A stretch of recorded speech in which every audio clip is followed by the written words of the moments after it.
Rydym am cychwyn yn rhwbio'r dwylo gyda'i gilydd. Rydym yn gwneud hyn i cnesu'r dwylo.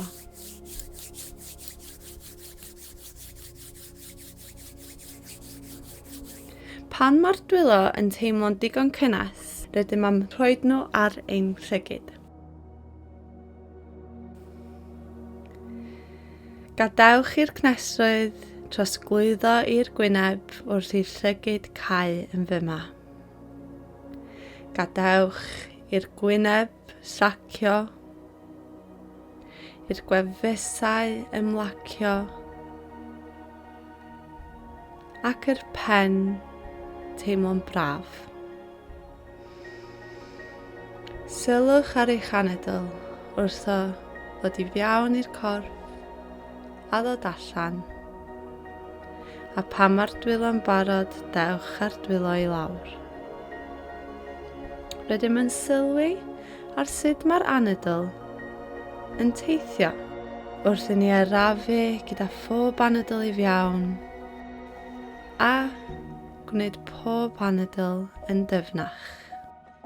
Dewch ar trwyn i lawr tuag at y frest ac y glys i'r ochr chwith. Gwnewch hyn yn araf wrth i ni deimlo sut mae'r gwddw yn teimlo heddiw yma. Anadlu allan yn ôl i'r canol ac yna i'r ochr arall.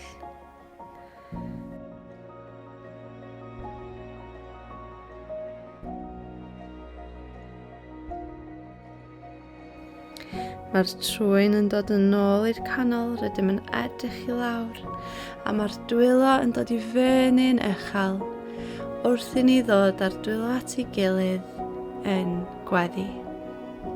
Gadewch i'r dwylo dod yn ôl at y gwyneb ac agorwch y llygyd yn araf bach yn ein dwylo. Yna mae'r anadl gyntaf am ddod ar dwylo holl ffordd yn ôl i'r top ac i'r ochr wrth i ni fynd i droelli'r asgwrn cefn. Twist bach yn fyma. Anadlu fewn, anadlu allan i chi ffeindio dipyn bach mwy o le wrth i ni bwyso yr llaw tuag at yr pen-glin. Anadlu allan yn ôl i'r canol, mae'r dwylo yn ymestyn i fyny, anadlu allan i'r ochr arall. Wrth i chi anadlu allan, ydych chi'n teimlo eich ysgwyddau yn rowlio dipyn bach mwy wrth i ni edrych yn ôl. Anadlu fewn, anadlu allan yn ôl i'r canol. Mae'r dwylo'n dod i fyny, rydym yn dod â'r penelin i'r ochr ac dod â'r dwylo i lawr. Yna, troelli un ffordd wrth i'r pen troelli'r ffordd arall. Gwnewch hyn yn araf ac gwnewch siŵr fod y symudiad yn dod o craidd ein bol.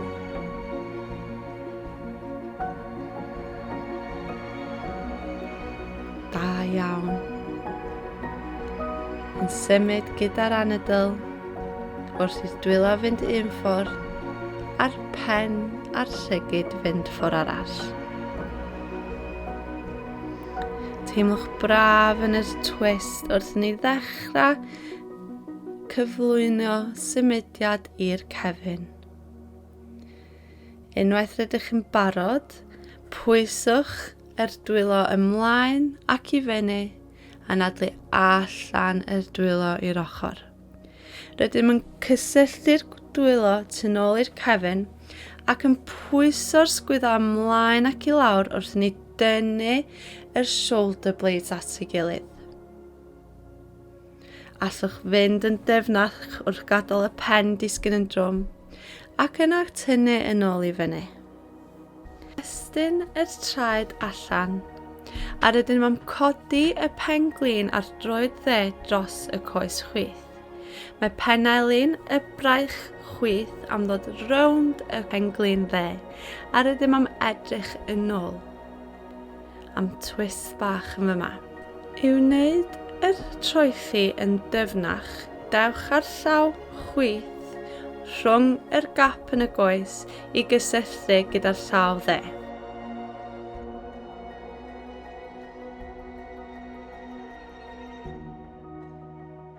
Anadlu allan, da ni'n dod yn ôl i'r canol, a mae'r tyfiawn i'r troed yn dod i gyffwrdd y goes.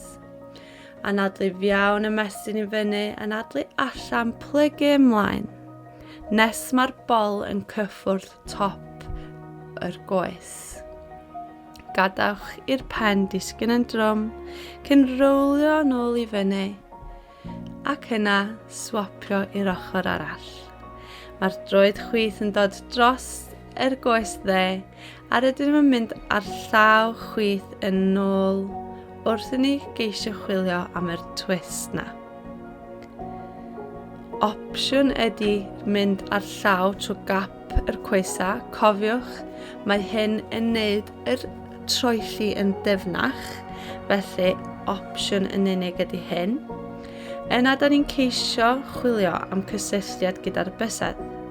Os mae gennych chi strap, mae hyn yn adeg da i defnyddio strap, neu gewch chi gadael yr dwylo lle bynnag maen nhw yn cyrraedd. Anadlu allan, a dewch yn ôl i'r canol. Mae tyfiawn y troed yn dod tuag at yr goes, da ni'n anadlu fiawn, dwylo i fyny, anadlu allan, pen i lawr, bol tuag at top yr goes.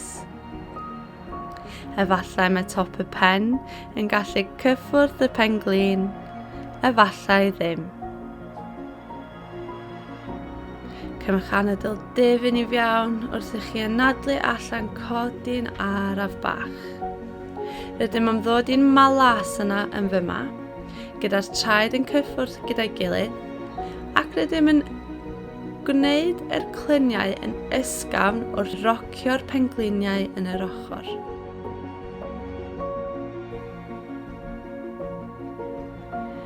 Mae'r pen yn dod i lawr, rydym yn tynhau'r pengliniau at ei gilydd a gwasgu'n hyn wrth i ni roed hyg mawr i'n hynny. Yna rydym am ddod i'n tabletop, siap bwrdd. Gwnewch siŵr fod yr pengliniau o dan y cluniau yn fyma a fod y dwylo o dan yr ysgwydd. Rydym am fynd yn syth i'n cath ac yn anadlu fiawn dod ar llaw dde i fyny ymestyn trwy yr fraich. Anadlu allan ac i'r ochr arall. Anadlu fiawn ymestyn ewch a'ch llygyd i ddilyn yr bawd ac i'r ochr arall. Da iawn. Rydym am codi tuag at ein penglinia. Mae'r droed dde am ddod i fyny i dop y mat.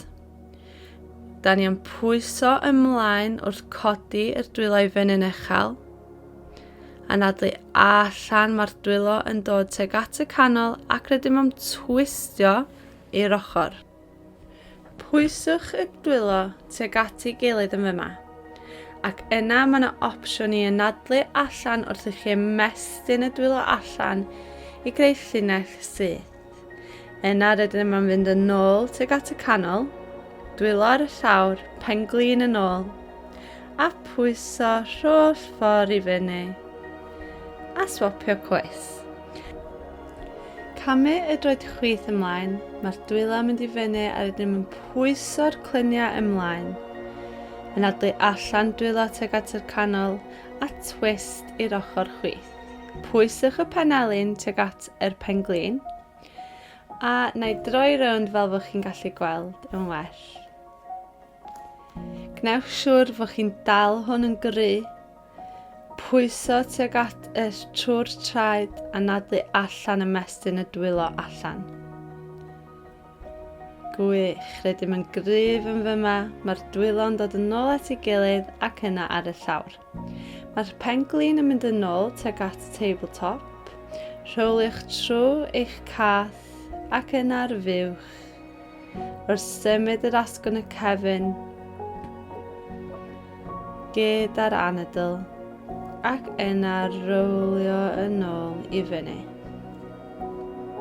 Rydym yn mynd â'r pen-glin yn ôl ymlaen i dop y mat, anadlu iawn dwylo i fyny, pwyso ymlaen unwaith eto, anadlu allan dwylo i lawr. Yna rydym yn cadw y llaw chwith i lawr ac ymestyn y fraich dde i fyny. Rydym yn mynelu i ddod ar ysgwydd chwith tuag at y pen-glin dde. I wneud yr estym yma yn fwy heriol, mae opsiwn i fynd ar llaw dde i gysylltu gyda'r troed chwith. Wrth gafal ar y droed rydym yn ymestyn i fyny ac edrych ymlaen yn gadarn yn fyma. Anadlu allan ymlacio'r llaw tuag at y mat ac yna pwyso yr goes i'r ochr gan bod yn ofalus bod ni ddim yn rhoi pwysau ar y pen-glin. Anadlu allan, mae'r pen-glin yn dod yn ôl i'r canol ac ewch trwy'ch cath ar fuwch. Gwych, pwyswch yn ôl i fyny ac yna rydym am camu yr droed chwith ymlaen. Anadlu iawn dwylo i fyny, pwyso'r cluniau ymlaen, anadlu allan dwylo i lawr. Rydym yn codi y llaw chwith i fyny ac yn cymryd twist wrth i ni pwyso yr ysgwydd dde tuag at y goes chwith. I herio'r estym rydym am ddod ar llaw chwith yn ôl i dal y droed dde, anadlu iawn yn gry yn fyma. Gwnewch siŵr fod y pen-glin yn gyffyrddus. Mae hyn yn ymestyn yr goes yn gry iawn. Anadlu allan ymlaciwch, rydym yn pwyso tyfiawn i'r goes chwith i'r ochr, ac yna pwyso nôl i wneud ein Mae'r asgwrn ac ein biti asgwrn, yr gath ac yr fuwch. Anadlwch yn ddifn yn fyma, mae'r dwylo yn mynd ymlaen, mae'r rest yn dod i lawr, a rydym yn pwyso ein sphinx i siacio unrhyw tensiwn yn waelod y cefn. Anadlu allan, pwyswch holl ffordd i fyny i ein ci ein plygu. Dylia hwn teimlo'n dda fel ci yn plygu cyntaf yr ymarfer, a croeso i chi wneud unrhyw symudiad sy'n teimlo'n dda i chi. Efallai rydych yn pedlo'r pen-gliniau fiewn ac allan, neu pwyso yn ôl ac eisiau cyffwrdd y ffer. Mae hyn yn dod â twist arall i'n corff wrth i ni ddod ar llaw dde i'r ffer chwith ac y llaw chwith i'r ffer dde. Anadlu'n gry ac efallai rydych yn edrych i'r ochr. Pwyso ymlaen i planc lawr yn gry ac anadlu allan cobra. Anadlu fiewn ac allan ymlaciwch yn plentyn yn plygu. Ymlaciwch y pen tuag at yr mat, ymlaciwch y penelin ac y bysedd. Ac yna rydym yn codi unwaith eto i'r gath ar fuwch. Pwyswch i lawr, mae'r dwylo yn dod allan i siap te, a mae'r glys chwith yn dod lawr at y mat. Rydym yn codi y droed dde ac yn rowlio y ffer. Rydym yn orffan wrth fynd i twist ar ein bol wrth plygu yn pen-glin ac mynd efo drosodd i'r ochr arall. Dylia hyn teimlo'n rili da yn y cluniau. Anadlwch yn ddifn i'r estym yma, ac os mae'n teimlo'n anghyffyrddus ar unrhyw adeg, dewch ohono yn araf. Anadlu allan ymlaciwch yn ôl i'r canol, ac yna ewch i orfod ar y glys dde, cyn codi y droed chwith i fyny. Rhowliwch y ffer, codi'r pen-glin ac symud i'r ochr arall. Mae hwn yn un rili da i'w wneud cyn ymlacio'r corff wrth i ni rili cael gwarad o unrhyw tensiwn sydd ar ôl yn yr cefn neu yn y cluniau.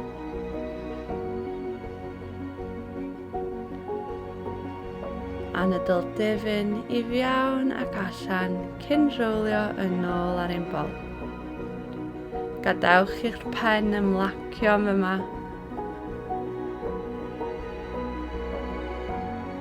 Efallai yr ydych eisiau cau y llygyd. Ac os ydych eisiau ymlacio yn cyfan gwbl, dewch i orfod ar eich cefn ar gyfer ein ystym ola ein sy'n. Gwnewch siŵr fod bob un rhan o'r corff wedi ymlacio rwan. Mae'r traed yn distyn i'r ochr, mae'r dwylo yn dod o'r ochr ein corff, a mae'r llygyd yn cau. Aroswch yn fyma pa mor hir ydych angen. Efallai yr ydych eisiau gwrando i sgrip myfyrio, neu gwrando i'r anadl eich hunan a'r corff wrth i chi ymlacio.